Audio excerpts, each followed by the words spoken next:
It is time to improve your English speaking skill. And this time, we're going to learn how to make requests in English and how to accept or reject them.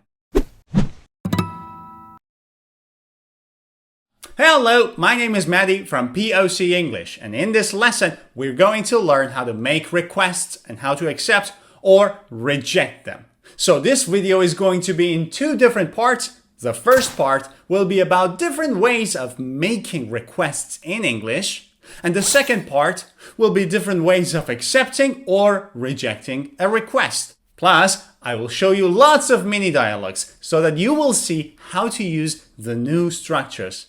Let's start with the first part, different ways of making requests. And the first way of making requests in English is to use imperative sentences. What is an imperative sentence? Look at these examples. Bring me a glass of water. Give me a pen. Or subscribe to my channel. Look at these three sentences. They all begin with a verb. These are examples of imperative sentences. An imperative sentence is used to command or to make a request. Imperative sentences begin with a verb. Close the door, open your books, turn off the light. Using imperative sentences for requests can be the easiest way and at the same time the rudest way. Let me show you a few examples. Close the door, please. Be quiet. Don't make any noise. Also, turn off the TV and don't ever touch my phone, okay? How can we make our requests more formal and more polite? Let's start the sentence with can and say, Can you answer the phone, please? Can you call me this afternoon? Can you get me a cup of coffee? All of these questions begin with can you plus the base form of the verb. To make it even more polite, you can say, can you please, and then base form of the verb. Can you please answer the phone? Can you please call me this afternoon? Can you please get me a cup of coffee? Let me show you some other examples. Can you please water the plants? Can you please get me some water? Can you please help me with my homework? Want to make this even more formal? Instead of can, use could. Now pay attention. Could is the past of can. But when we use could for requests, this doesn't make the sentence simple past. No. The sentence is still present, but a polite request. It's more polite and more formal than can you please. Could you please answer the phone? Could you please call me this afternoon? Could you please get me a cup of coffee? How do you make this? It's very easy. Could you or could you please plus the base form of the verb. Could you please subscribe to my channel? Let me show you some other examples. Could you please turn the volume up? Listen, could you please speak up? I cannot hear you. Whoa, could you please clean up the table? Want to make this even more polite and more formal? Yes, that's possible. Instead of could, use will. Will you please? Will you please bring me a glass of water? Will you please give me a pen? Will you please subscribe to my channel? How to make this sentence? Very easy. Started with will you or will you please and the base form of the verb. Let me show you some other examples. Will you please turn down the volume?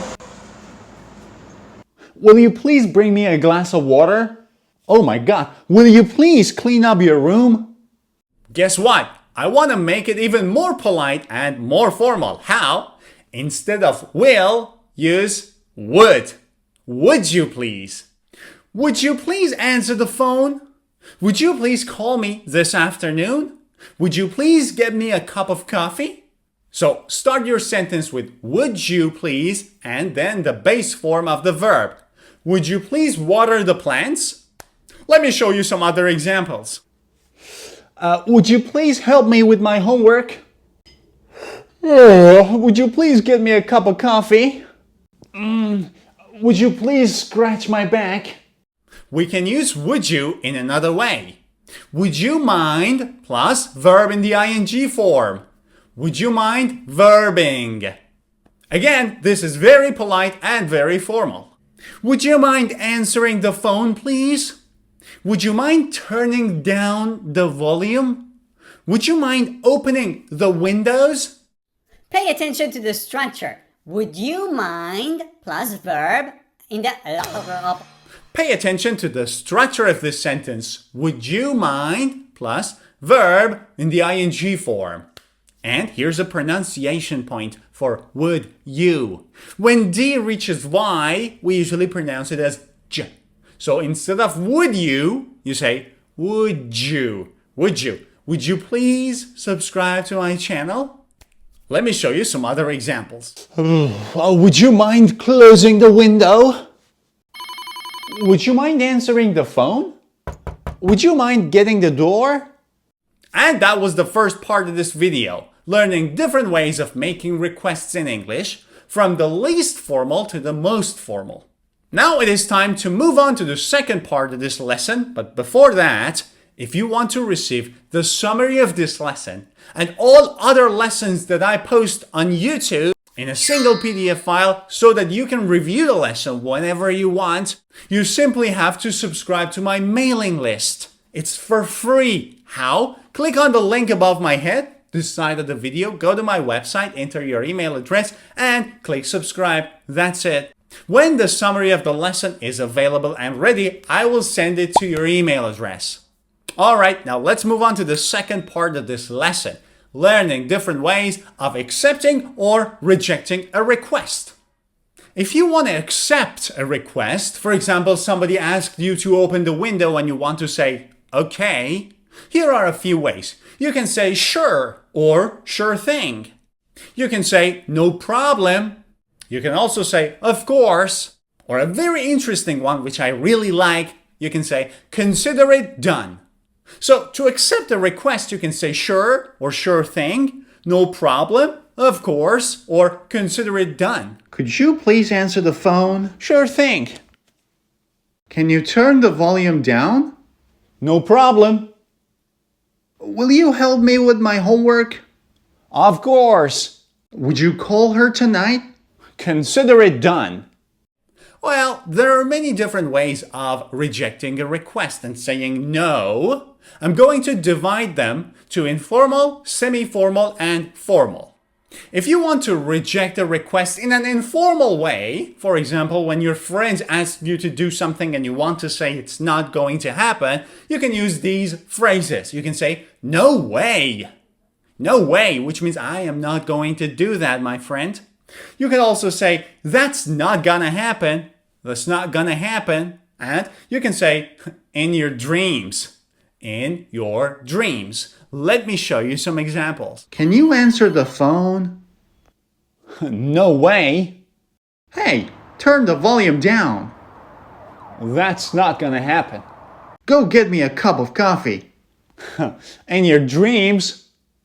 A very easy way of rejecting a request is to say no.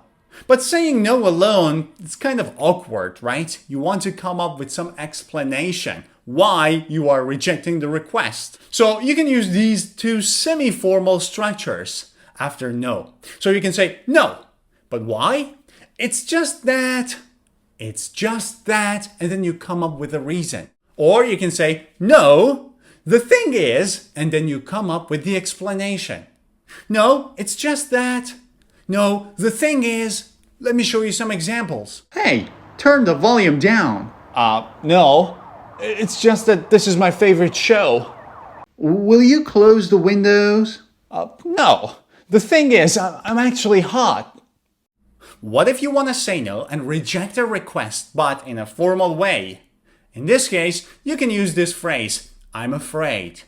For example, I'm afraid not. I'm afraid I can't. I'm afraid I can't do this. Or you could say, I'm sorry, but, and then come up with the explanation. I'm sorry, but I can't close the windows because it's too hot in here. Let me show you some other examples. Would you mind helping me with my homework? I'm afraid I can't. See, I'm kind of busy myself. Will you please open the window? I'm sorry, but I'm kind of cold myself. And that's it, guys. I hope you've enjoyed this lesson. don't forget to practice speaking in English. See ya!